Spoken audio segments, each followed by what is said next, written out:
Good morning students. आज हम बात करेंगे कांग्रेस की स्थापना और उनके शुरू के उद्देश्यों के बारे में। तो बेटा, जब 1857 की क्रांति हुई, चाहे हम उसमें हार गए, लेकिन एक चिंगारी उसने पैदा कर दी थी, जो मैंने पिछले कल आपको बताया था। अब अंग्रेज जो ऑफिसर थे या जो बुद्धिमान अंग्रेज थे, वो सोचने लग पड़े कि अगर हमने इंडियंस की फीलिंग को ना समझा, इंडियंस के वेलफेयर के बारे में ना सोचा, तो फिर हमें ऐसी कोई और क्रांति का सामना करना पड़ेगा। तो काफ़ी अंग्रेज ये सोचने लग पड़े कि क्यों ना ऐसी संस्थाएं स्थापित की जाएं जो हमारे और भारतीयों के बीच में लिंक का काम करे। तो कई अलग अलग अंग्रेज अफसरों ने अलग अलग संस्थाएं स्थापित की थी। जैसे किसी ने जमींदारी सभा क्रिएट कर दी, किसी ने पुणे सार्वजनिक सभा क्रिएट कर दी, इस पर मुंबई सभा, चेन्नई की महाजन सभा, कई संस्थाएं आई। इसी तरह A.O. ह्यूम, जो कि एक अंग्रेज ऑफिसर था, तो उसने कांग्रेस की स्थापना की। तो ये की उसने 1885 में। तो दिसंबर के महीने में सन 1885 में मुंबई में इसका पहला अधिवेशन हुआ और इसकी W.C. बनर्जी, उमेश चंद्र बनर्जी, उन्होंने इस कार्यक्रम की अध्यक्षता की थी और इसमें दादा भाई नौरोजी वगैरह काफ़ी आए। तो शुरू में जो कांग्रेस के उद्देश्य थे, वो कोई अंग्रेज़ों से आज़ादी लेना नहीं था। वो क्या कहते थे कि लो जी, सबसे पहले क्या था कि जो केंद्रीय सभा जैसे सेंट्रल गवर्नमेंट प्रांत सरकार विधानसभा में अधिक से अधिक सीटों भारतीयों को दी जाए। फिर भारतीयों को अधिक से अधिक नौकरियां दी जाएं। तीसरा, भारतीयों को ऊंचे पदों पर भी नियुक्त किया जाए। चौथा था कि जैसे आजकल तो IAS, तब होती ICS, वही लोग DC वगैरह लगते थे। लेकिन ये जो टेस्ट था ये सिर्फ इंग्लैंड में होता था। तो कांग्रेस की डिमांड थी इसको इंडिया में भी करवाया जाए। फिर देश में शिक्षा का प्रसार किया जाए। प्रेस पर यानी कि अखबारों पर जो ज़्यादा रोक लगाएंगे उनको हटाया जाए।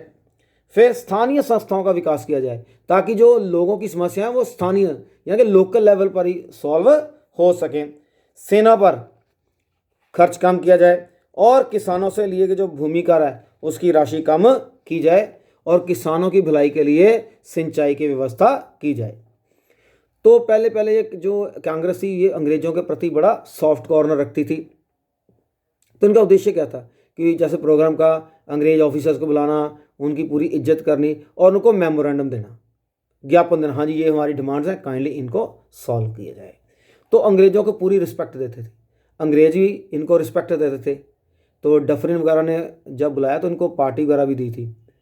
लेकिन धीरे धीरे जब अंग्रेजों ने इनकी ओर ध्यान ना दिया तो ये भी वोकल होने शुरू हो गए, इनमें भी डिफरेंसेस आने शुरू हो गए और कई बार तो अंग्रेजों ने रोक भी लगा दी थी कि कोई सरकारी कर्मचारी कांग्रेस का मेंबर नहीं बनेगा।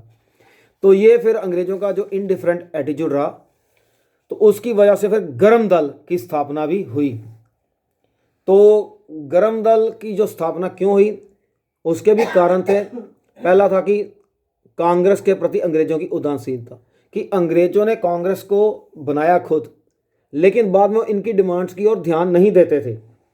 और उदारवादी जो लोग थे वो दोनों, एक गर्मपंथी नरमपंथी, मतलब जो नरमपंथी उदारवादी, गर्मपंथी गर्म दल वाले। तो उदारवादी फेल रहे अंग्रेजों से अपनी मांगे मनवाने को।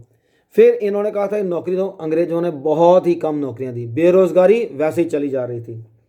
फिर अंग्रेजों की आर्थिक नीति जो राष्ट्रीय चेतना कारण बनी कि सस्ते भाव कच्चा माल खरीदना, इंग्लैंड से बना के महंगे रेट पर भारतीयों को देना, तो उससे भारतीय लोग जो थे गरीब होते जा रहे थे। इसमें भी उन्होंने कोई चेंज नहीं किया।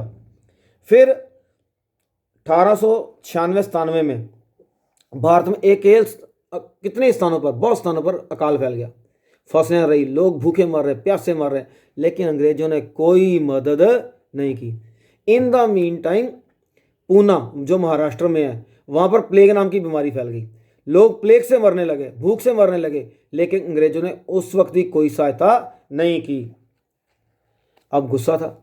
फिर विदेशी, जब मैंने बताया था कि भारतीय लोगों ने जब अंग्रेजों का साहित्य पढ़ा, अब इनसे पढ़ा तो विदेशी घटनाएं पढ़ी, जैसे फ्रेंच रेवोल्यूशन, फ्रांसीसी क्रांति, कि फ्रांस का राजा लुई 16वां था, बड़े अत्याचार करता था, लोगों ने उसे ऐसी क्रांति की कि लोग सेना से भी बढ़ गए, सब करते करते उसको गद्दी से उतार दिया, उसको और उसकी वाइफ को मार ही दिया था। फिर अमेरिका में भी रेवोल्यूशन हुई, उन्होंने भी अंग्रेजों को भागने पर मजबूर कर दिया।